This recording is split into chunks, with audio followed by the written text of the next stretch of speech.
So see if you can relate to this. Okay, doing some figure drawing. Okay, so I can kind of make sense of the pecs on the chest and there's the abs. Okay, next pose. What is this? What are all these bumps and stuff? Side view pose, same thing. Oh, so then you crack open an anatomy book or look up some tutorials about shoulder structure or something, and it's like there's 10 different muscles that go across this joint. The actual shape of the bones is really complicated. To be able to identify where the bones are, you need to understand the muscles, but to understand the muscles, you need to be able to see where the bones are. It's a chicken and egg problem. And then, wait, so the shoulder's a ball joint, so it can move in all different directions, which changes the shapes. But not only that, the whole shoulder structure can move from here up and down, forwards and back, which means that there's so many variations to how it appears. It's incredibly complicated, but it doesn't have to be. We can bring it all back to 3 shapes, and that is going to give us most of what we need to be able to draw all these different poses. Okay, you ready?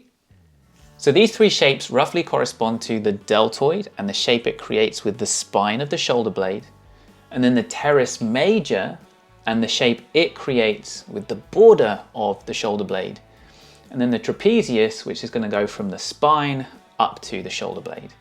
Now, these are generally relatively easy to find if you follow a couple of simple clues, and they're going to give us the basic framework, the basic structure we need for everything else. So it's really cool.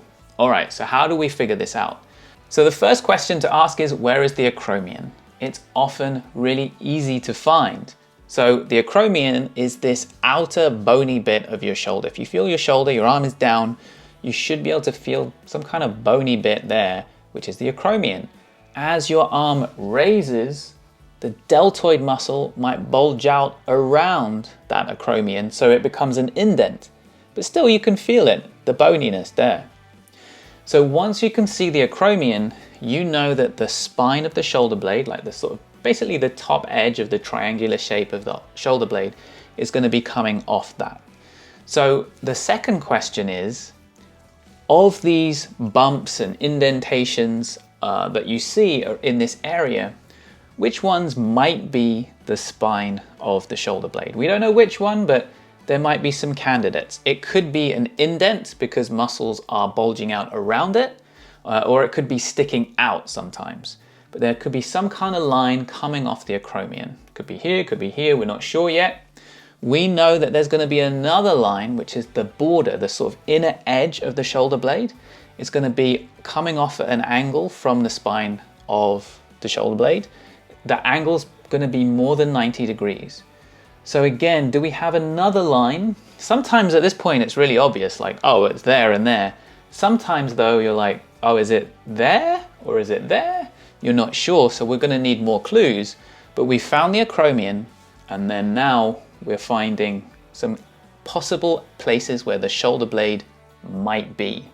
The third question to ask is, what's the person doing with their shoulder, right? So if their shoulder is pulled forward, and you could do the pose to figure out what they're doing, right?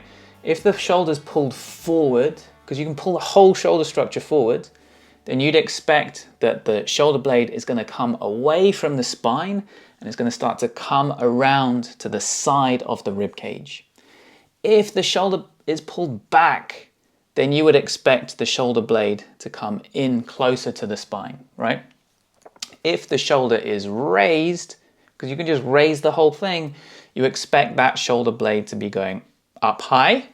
And then if the arm is rotated up like this quite a lot, you expect the shoulder blade to rotate around so that the bottom tip of that triangular shape goes away from the spine like that.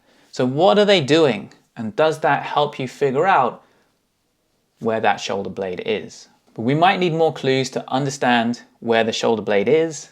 One useful thing to know is that the deltoid muscle attaches onto the spine of the shoulder blade. So the deltoid is this kind of triangular or tear-shaped muscle, and it's like a cap over the whole shoulder structure. So it's going to go from the front all the way to the back, and on the back it's attaching along the spine of the shoulder blade.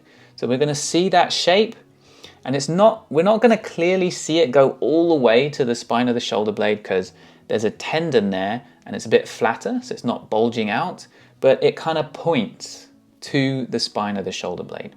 Okay, so at this point, we should be getting pretty confident about where that shoulder blade is.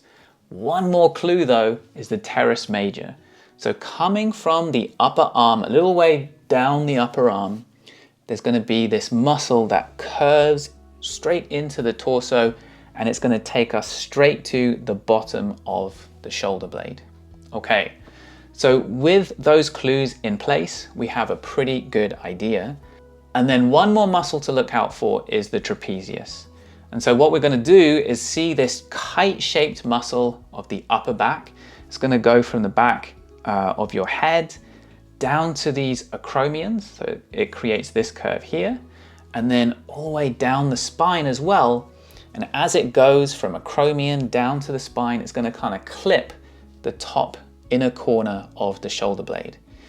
And so if you can see that shape, sometimes you can, sometimes it's hard to see, but if you can, it's going to help you figure out where the shoulder blade is as well.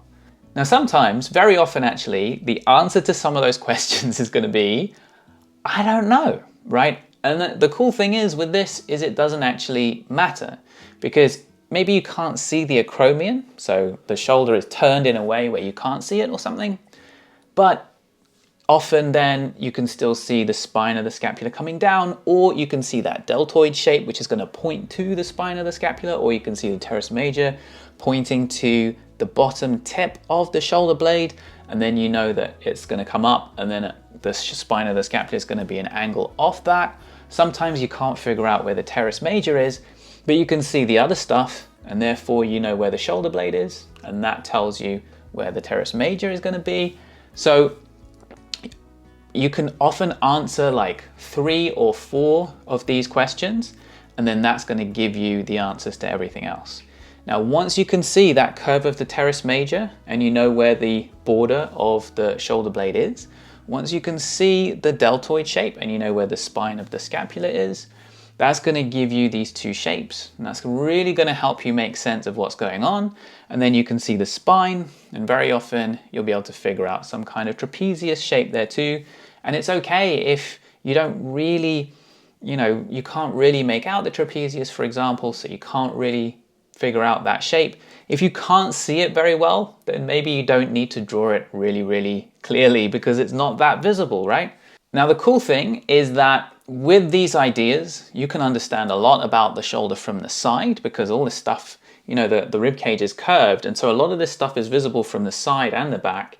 And actually, a lot of it is visible from the front as well, because you can see that teres major from the front if the arm is raised. And also you understand how the shoulder is moving if you've practiced seeing these things on the back. Now, there is more to the shoulder than what I've just described in those 3 shapes, right? So, there's the infraspinatus muscle and the teres major muscle and the supraspinatus, which can bulge out sometimes and just above the spine of the scapula and stuff like that. But all of that is really variable. None of those things are very reliable. They're not always there, and they're confusing when they are there. So, but these things, these simple shapes that I've described to you, pretty much are always going to be there for you. So that's going to be your starting point. And then if you want to study more about shoulder anatomy, then you can, and you can draw those things in, or you can start with those 3 shapes. And then from there, you can kind of try and draw what you see, whatever it is you see, because you've basically got the structure in place. So my thinking with these videos is that there's tons of comprehensive anatomy guidance out there. Anatomy books with every muscle covered, really great courses and tutorials. But the thing that isn't necessarily out there is the accessible, easy first step, right? When you just try and download everything and then apply it, it's really difficult and overwhelming. That never worked for me.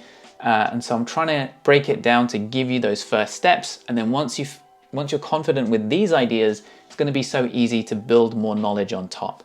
So that is this Anatomeasy series. So let me know what you think. Do you like this? Do you want me to do more? I've already done one about arms. Let me know in the comments below. Ultimate way to start learning a super simplified version of the figure's overall anatomy in just a week or two is our Fresh Eyes Challenge. The link is below. When you create your free account, you also can access our library of references. They're amazing. They're lit for figure drawing, really clear shadow shapes and dynamic poses.